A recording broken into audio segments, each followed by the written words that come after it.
all of the Swap Force figures have a standard size to them. Obviously, in a sort of Skylanders Racing, Skylanders Zoom, whatever it might be called game, that means that you can mix and match both characters and cars now, upgrading both and giving you a different ability on the track against your opponent. Special weapons, different speeds, different abilities could all play a part.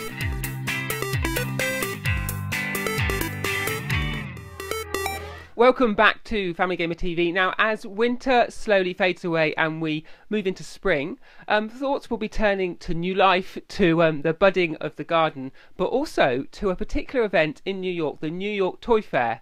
And for Skylanders fans, that's the place the last 3 years where the new game has been announced. Spyro's Adventures, Giants and Swap Force. All were announced at that event and all had press launches and loads of information and a whole unveil of new characters. It seems likely that Activision will be unveiling the new version of Skylanders. They've already confirmed that they will be releasing a new game of Skylanders in 2014, but what it is, we don't know at this stage.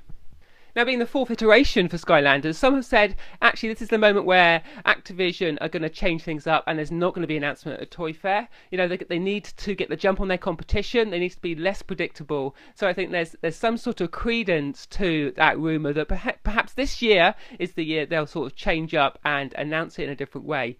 But a little bit of investigation online, I could see the space they booked last year for that large stand at the toy fair is again booked for Activision, and in that toys and video games and interactive toy space, a similar footage, and I think that suggests a similar announcement. It seems unlikely that they would go back to Toy Fair, spend all that money getting a big stand made, making use of that space, if all they're doing is rolling out more of what we already know about Skylanders Swap Force.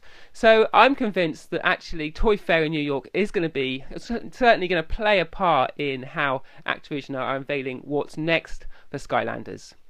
But I think perhaps more likely is this is the moment where we'll see a sort of a move away from this big game release every year for the franchise, and with more competition they may take this opportunity to broaden the offering of what they've got for Skylanders. I think a good way to understand what's coming is to understand the people behind it. Now, last year Skylanders Swap Force came from innovation, technology and skills that the developer Vicarious Visions had in their studio that led to those swappable characters that we have here, and the new technology of the portal and this new connection, and upping the ability to read more information from their figures.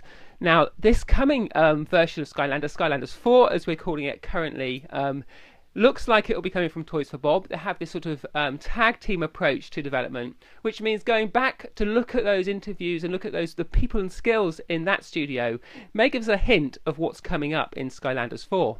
Now, I think we can rule out some things, particularly if they've mentioned ideas or technology in interviews as possible next steps for Skylanders. That's likely to be a sort of a smokescreen. So talking to Paul Ritchie in the past, he's talked about a location-sensitive figure that would know where it is, or a motion-sensitive Skylander. So if you picked it up and shook it, then it would know it was being shaken and maybe could tell you or could affect how it played in the game. And in the future, you know, the idea that the toy might know where you are or what you're experiencing, like, bright sunlight or something like that. Or, you know, stop shaking me, or, you know, place me at Times Square. And they've looked at putting lasers in them. They've talked about in the past, but that was essentially too dangerous. Of course, we've got the light core already. One thing that they've not talked a lot about that I wouldn't be surprised at seeing is if they put sound into that Skylander. A lot of toys use sound as a way to give them more character, and obviously all their characters have voice work already there sat on the shelf, so it wouldn't be that hard to pop a sound chip and a speaker into their Skylanders figures and make that part of the innovation for this coming year. But I think really you need to look in detail at some of the interviews and at some of the footage that we've seen from their studio. Now, one thing that my kids spotted actually, and they really sort of hooked onto this, was when I was talking to Yiwei Huang, who's the character director at Toys for Bob. Now, on his desk was a remote controlled car, a sort of small size, similar to the sort of scale to a Skylanders figure, and in the background you could see wheels and a controller. Now, I think with the success of something like Angry Birds Go, which is a kart racing game that uses real figures to get characters into the game, we could see Skylanders moving in that direction. It would make a lot of sense. Also, the technology that we've got with the Skylanders figures means that you have already a ready-made driver that can snap into the car. Now, my kids, they like to sort of play with these things, make up games, and they spent a long time rooting through their toy box, finding some kart vehicles, and working out how they could get their Skylanders figures to sit in them. How realistic would that be, and what would it look like on the portal? And as you can see here, actually, it's much more convincing than I perhaps suspected. All of the Swap Force figures have a standard size to them at the base here, which would mean if you needed to plug each of them into a particular vehicle, they're ready made for that. Obviously, in a sort of Skylanders Racing, Skylanders Zoom, whatever it might be called game, that means that you can mix and match both characters and cars now, upgrading both and giving you a different ability on the track against your opponent. Special weapons, different speeds, different abilities could all play a part. And I like that sort of idea, and seeing those cars, and obviously, whether it's just a hobby of Iway and he likes remote control cars, equally that's likely to bleed over into the sort of the commercial side of his work and maybe find its way into Skylanders. Another possible development that some people have been saying is that the Skylanders is going to get articulated so that they'll have movable parts, limbs, so you can move them around. I like that idea because it would mean that the toys themselves would be more playable. But I think the fact that we could see a posable version of Stealth in an interview we did with Iway again, and it was left on display. There was no attempt to hide it or to put it out of camera shot. And that version of Stealth was obviously just there as a novelty. I think if that was coming in their plans for what Skylanders had next, they would have put that away out of sight and maybe hidden it away. So I think that's potentially unlikely. Half of that is that it actually adds a lot to the build cost and the cost of production of those figures, because if you have small parts that move and they can come off, you have a choke hazard. So it means that the figures need to be built in a much more robust way, need to be much stronger, take up that sort of abuse that maybe kids put them through as they're playing with them, and that's going to add cost both to the retail and both to the consumer. Now, another idea that my kids have come up, and I quite like this because I'm a real role-play fan, is going back to think about the characters and the skills and the sort of the passion in that Toys for Bob studio, which is coming from that sort of pen and paper Dungeons and Dragons role-play background. I think it would be great to see a Skylanders game that really crossed that divide, took Skylanders into a much more sort of role-play type mode, where you had much more sort of control over stats and progression, and it was a sort of more of a maybe a core game, a slightly more grown-up version of the game, but where you could support all those figures. But my kids were talking about this and said, hey, why couldn't they have a dice where you could roll the dice onto the portal would know what you have rolled and then would apply that difference or that change into that role-play game. So I think Skylanders that sort of crossed that divide, a Skylanders dice game that actually offered some role-play elements in a much more sort of in-depth way and gave you a reason to actually track with your characters in much more depth, like Terrafin here, would certainly be something I'd be attracted to. And I'm looking for a bit more immersion, a bit more detail in my sort of development of my Skylanders figures.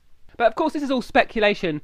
But I think there's some things that we do know, and some of this is, I think, what they're not going to do. I don't think that they're going to add a new element to the lineup, because that would further complicate and further confuse what is already a complex line of toys. And they need to keep that simple. They need to keep it understandable for parents. So I think that a new element in the next Skylanders 4, is quite unlikely. I also think we won't see a new portal this year. Having renewed the portal and insisted everyone had to buy a new one for Skylanders Swap Force, I think it would be a step too far for consumers to say, no, again, you've got to buy a new portal. Which means however they're going to use these figures and however they're going to use this Swap Force and the RFID technology, they're going to have to work within the limits of that portal that already exists. And they've got a history of doing that. Robert Leyland was talking to us about how he added the light core lights, just using that existing technology. So I'm sure he'll have that portal on his desk and we'll be working to find new ways of innovating with that. Of course, we are going to see new core Skylanders. This is every year. I think we'll see new figures added to the lineup, along with re-released, reposed, and what will now be a Series 4 release of some of the existing favourites from previous games. I think maybe this will be the moment when we'll see Giants come out in a Series 2 version with the reposed Giants, and perhaps that means that they'll need a new power, so you have a Giant Wow Pow, and I think that'd be a nice and logical step forward for that Giant line of toys. I think the Swap Force figures themselves will be left as a set. They'll be given a year to bed in before they start fiddling with them too much. Perhaps one of the final questions is, what colour is the base going to be? So obviously for Skylanders Spyro's Adventure we had our green base. For Giants we had orange. And then for Swap Force characters we had blue. Now I've got a hunch that it's going to be yellow for Skylanders 4, and the reason is that I spotted some Skylanders figures with yellow bases on Iwei's desk when I last interviewed him, and that yellow is quite a vivid colour, and it certainly would add to the lineup of colours we've already got on the bases. It would be distinguishable, so it wouldn't be too similar, but equally it would offer that bright signal to parents that this is a set of Skylanders that's coming from Skylanders 4 rather than from some of the previous versions of the game. So there you go, that's my rundown of what I think's coming in Skylanders 4. We spent a few days looking into the details online, looking into Toy Fair, looking at what my kids think are coming up next with Skylanders Dice, as they call it, and Skylanders Zoom, their karting game. I think that these things sort of make sense in terms of what else is out there in the toy meets video game landscape. If you subscribe to the channel, then we can let you know when we have a new video of Skylanders, like it. But also, what I would be interested in hearing is what you think should be in the next Skylanders game. What will Skylanders 4 be like? What will it be called? I think it'd be quite exciting for someone to actually guess the name. I'm sure you guys have got a whole load of ideas of how Activision and Toys for Bob can take this forward into 2014. That's all we've got time for today on Family Gamer TV, but we'll be back with more soon.